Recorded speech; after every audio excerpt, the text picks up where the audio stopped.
96,3%.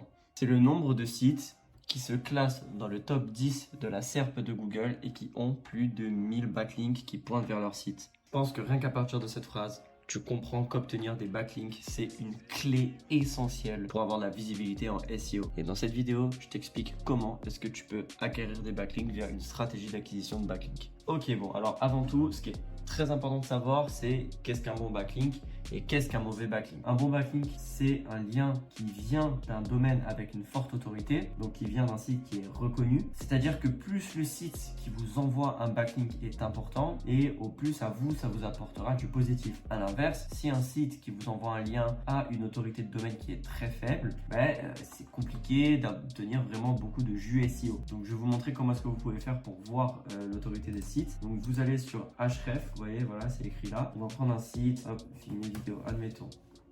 Donc là, on va aller sur le premier site qu'on voit. On va mettre l'autorité. Hop, alors mettez le site comme ça, hein, c'est plus sympa. Donc là, on regarde. Hop, 69. Franchement, bonne autorité. Maintenant, on va mettre filmer vidéo en étant un youtubeur gaming débutant. Voilà. Next level business team, je sais pas. Par exemple, on va ouvrir ça. On va regarder le domaine. Donc là, nextbusiness.com, je ne sais pas quoi. Donc on était à 69 juste avant et là, on est à 16. C'est un site qui peut quand même vous apporter du bénéfice, mais c'est vrai que entre 16 et 60, il vaut mieux choisir le site qui a une autorité de 60. Il y a aussi une thématique, c'est-à-dire que si vous avez un lien qui pointe vers votre site mais qui n'est pas dans votre thématique, c'est complètement con. C'est-à-dire que si vous parlez de fleurs, qui a un lien qui vous est envoyé d'un site qui vend des télés par exemple, c'est très incohérent. Il vaut mieux avoir un backlink qui est dans votre thématique, qui vous envoie un lien qu'un site qui n'est pas dans la thématique. Et donc,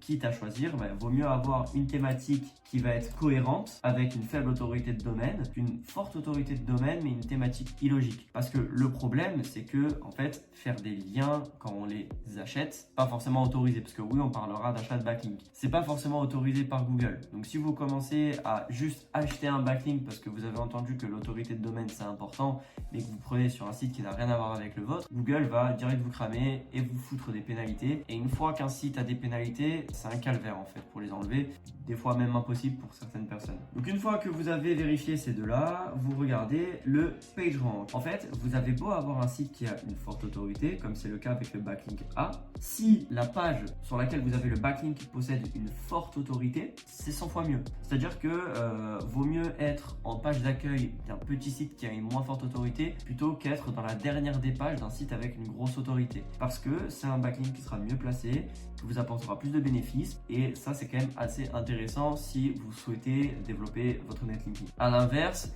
ça serait complètement con de prendre un backlink sur une page qui est affichée pendant 2 jours, qui est sur une page qui ne se place même pas sur Google ou qui ne se placera jamais.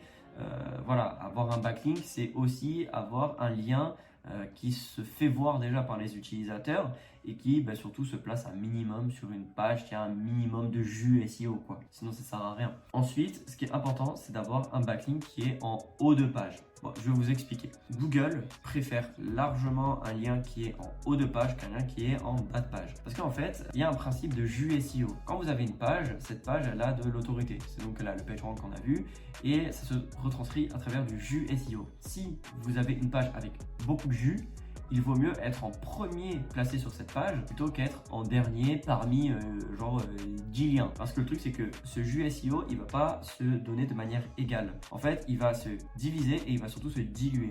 Et si vous, vous êtes le premier lien, c'est vous qui allez recevoir le plus de jus SEO parce que vous êtes considéré comme le lien le plus important, le lien le plus vu, le lien le plus cliqué, etc.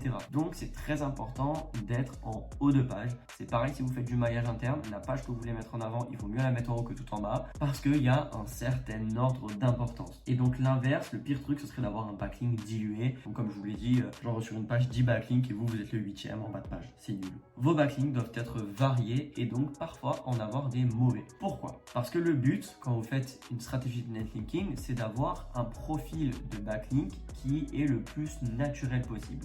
Et pour avoir le profil le plus naturel possible, il faut faire des erreurs. Il faut que des backlinks aient l'air un peu bizarres. Il faut que des backlinks soient mauvais. Parce que si vous faites un perfect, en fait, les algorithmes vont comprendre que vous faites quelque chose, que vous trafiquez un petit peu le truc. Parce que personne sur Internet n'a que des liens parfaits. À part, bien sûr, c'est des gens qui achètent les liens, etc. Bien sûr, il y a énormément d'autres composantes. Donc, il y a l'encre du lien qui est très importante, c'est-à-dire le mot sur lequel est rattaché le lien qui envoie vers votre site. Il y a aussi le contexte dans lequel le mot est placé, c'est-à-dire que si l'encre de lien est bon et qu'il est placé dans une phrase qui parle de votre sujet, l'impact sera plus intéressant. Déjà, dans un premier temps, il sera plus intéressant parce que les gens vont mieux cliquer sur ce lien, parce qu'on oublie quand même le but d'un backlink, c'est pas juste d'avoir de l'autorité, c'est d'envoyer du trafic sur votre site. Et puis surtout, les robots de Google comprennent quand même le contexte aujourd'hui. Donc maintenant, on va parler des stratégies pour acquérir des backlinks. Et pour ça, je vous mets mon article de blog que j'ai rédigé à ce sujet. Donc, quelles sont les stratégies pour acquérir des backlinks? Eh bien, premièrement, la plus évidente, c'est de rédiger du contenu partageable de qualité. Rédiger du contenu partageable de qualité, c'est super important parce qu'en fait, c'est la manière la plus naturelle d'obtenir des backlinks. Quand vous rédigez un contenu qui est bon, c'est bien parce que si vous parlez de quelque chose d'intéressant, les gens vont avoir tendance à vous prendre comme source, à vous prendre comme référence. Et si vous avez des backlinks comme ça, vous êtes sûr que vous aurez des backlinks naturels qui ne vont pas forcément être optimisés pour le SEO, mais vraiment utilisés pour citer. Le meilleur exemple, c'est toutes les études scientifiques. Les études scientifiques, elles apparaissent souvent dans les sources. Elles ont des sources de backlinks extrêmement naturelles et ça peut être un exemple de contenu à faire si vous voulez obtenir des backlinks naturels et de qualité. Mais comme je l'ai dit, il y a quelques inconvénients à cette méthode. Le principal problème, c'est que si vous voulez que votre étude soit visible, il faut que vous ayez déjà de la visibilité. Et pour avoir de la visibilité, il faut avoir des backlinks. En plus, vous n'avez pas forcément de contrôle sur la qualité des liens. C'est-à-dire que vous allez avoir peut-être des liens qui sont vraiment mal faits. Et c'est vrai que c'est chiant parce que tu fais un contenu qui a pour but de t'apporter des backlinks. Potentiellement, tu auras 4-5 backlinks qui ne vont pas être très bien placés, pas sur des gros sites d'une énorme qualité et c'est compliqué. De plus, c'est un contenu qui prend énormément de temps à faire parce que faire une étude, ça implique quand même une méthode, ça implique du temps, ça implique de l'argent même des fois. La deuxième méthode, c'est d'acheter des liens. Donc pour acheter des liens, vous avez un nombre de catalogues aberrants. Je pense à DevLink, je pense à Booster Link, eReferrer, SEMJuice aussi, donc qui est très cher par contre. Enfin bref, en tout cas, il y a énormément de sites qui, là par exemple, voilà, catalogue précis. Donc vous arrivez sur le site pour acheter des backlinks et vous avez tout plein de sites sur lesquels vous pouvez directement acheter des liens. Vous pouvez trier, vous pouvez faire des filtres de recherche avancés, sélectionner ce que vous voulez, un minimum de trafic sur le site. Par exemple, vous dites allez, pas en dessous de 5000 trafics. Enfin, vous voyez, il y a quand même de quoi faire. Et donc en fait, le but ici, ça va être d'essayer d'acheter des backlinks qui sont en cohérence avec votre domaine d'activité. Moi, par exemple, pour mon site SEO IA, vous voyez, j'ai mis agence SEO Toulon, SEO IA. Donc là, le but, ça va être d'avoir des backlinks qui sont en cohérence avec ce que je fais. Donc là, je vais écrire marketing, par exemple, communication marketing. Disons que par backlink, je ne veux pas mettre plus de 300 €, que je veux un minimum de 500 trafics par mois avec un domaine authority au minimum de 20. Par exemple, c'est ce que je peux souhaiter avoir. Au niveau de l'ancienneté, je m'en fous. Nombre de mots minimum, je veux, disons au moins 500 mots pour avoir un article qui peut un minimum se positionner. Spécificité, je veux des liens bien sûr en dofollow parce que voilà aussi quand vous achetez des liens, il y a des liens qui sont en nofollow, ça c'est autorisé par Google. Le nofollow en fait c'est quand quelqu'un met un lien vers votre site, il met une balise nofollow qui va indiquer aux algorithmes de ne pas suivre le lien vers votre site parce que en fait c'est un lien que vous avez acheté et donc vous voulez la jouer réglo et vous voulez pas donner d'autorité envers le site sur lequel vous envoyez le lien. C'est bien d'en avoir un petit peu des liens en nofollow, mais il faut quand même avoir en majorité des liens nofollow, c'est ce qui apporte le plus d'impact. Là on fait rechercher, ça mouline un peu. Ok. Donc là, on a quelques sites. Qu'est-ce qu'il y a? Hop. Si je l'ouvre, blog, immobilier, achat, là par exemple c'est pas intéressant. Il faut sélectionner après nextpost.com. Qu'est-ce qu'on a? Ok, le site il est suspect. Success marketing. Bon là par exemple on a vraiment le mot marketing dans le truc.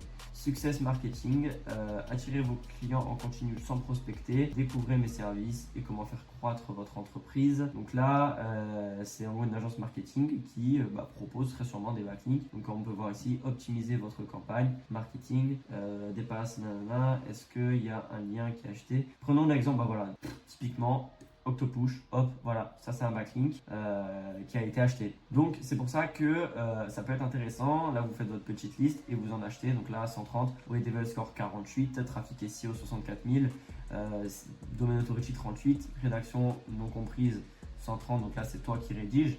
Franchement, médiatisation en page d'accueil, ça c'est un backlink qui est assez intéressant. Merde, attendez. Trompé, c'est là. Voilà, non, il n'est pas en page d'accueil. Bon, il est un peu moins intéressant du coup. Mais voilà, ça peut toujours être un backlink qui est cool à acheter. Alors, il faut savoir qu'acheter des backlinks, ça comporte des risques. Si vous vous faites cramer par Google, vous pouvez vous prendre une pénalité.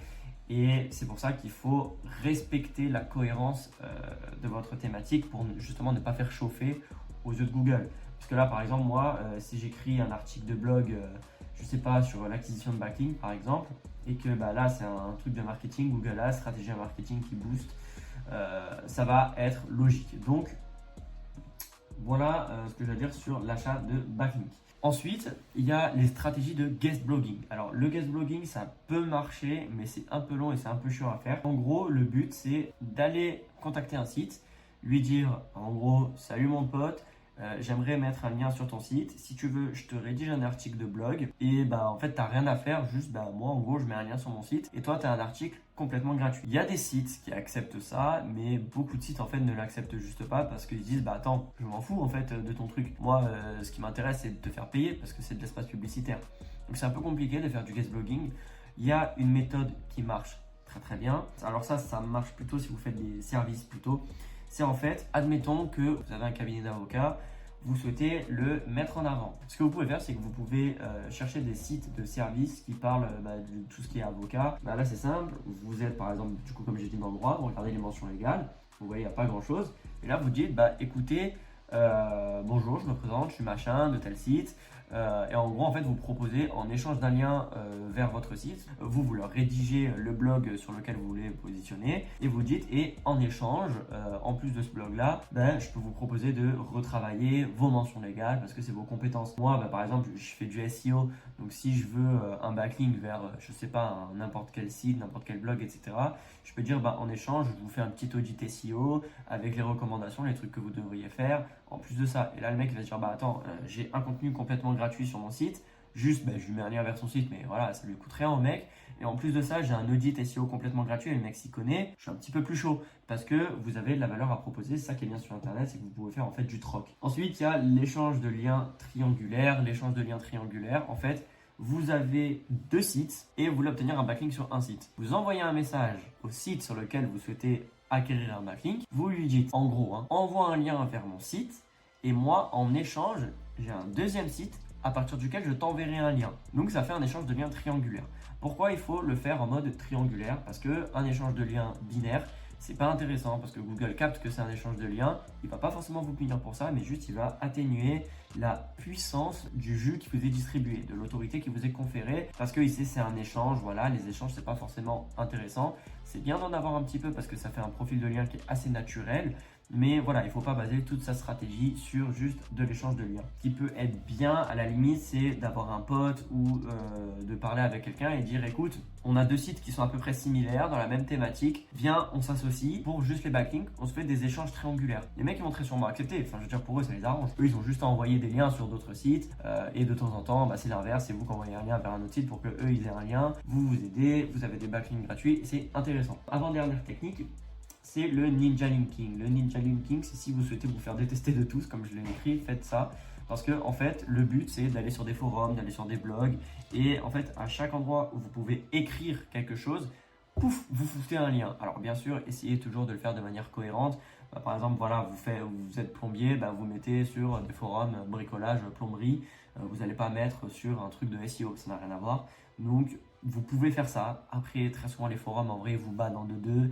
Les liens, ils les mettent en nofollow. Donc, en fait, c'est pas très intéressant. Mais pour avoir des liens en nofollow, en profil de backlink, ça peut être bien. Vous foutez le lien parce que de toute façon vous savez qu'il va être en nofollow. Mais bon, pour être honnête, j'aime pas trop cette technique parce que c'est vraiment pas éthique, parce qu'en fait vous faites chier tout le monde à mettre des liens sur des trucs qui n'ont rien à voir. Mais bon, c'est une technique qui existe, donc il fallait que j'en parle. Ensuite, vous avez les backlinks d'annuaire.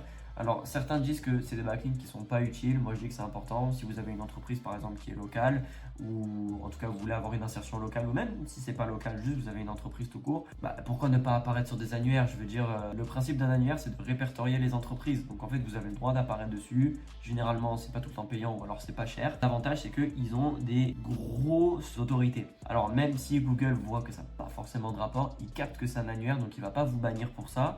Mais il va un petit peu atténuer la puissance du backlink, mais ça vous donne quand même de la puissance et ça diversifie un petit peu votre profil de backlink. Et on sait que c'est ça qui est important parce que, comme je l'ai dit, il faut que ce soit naturel. Je ne le répéterai jamais assez. Si jamais vous voulez que je vous accompagne sur votre stratégie d'acquisition de backlink, eh bien, n'hésitez pas à cliquer dans le lien en description, je serai ravi de vous aider. En tout cas, c'était Loïc de SEO IA, je vous fais des bisous et à la prochaine.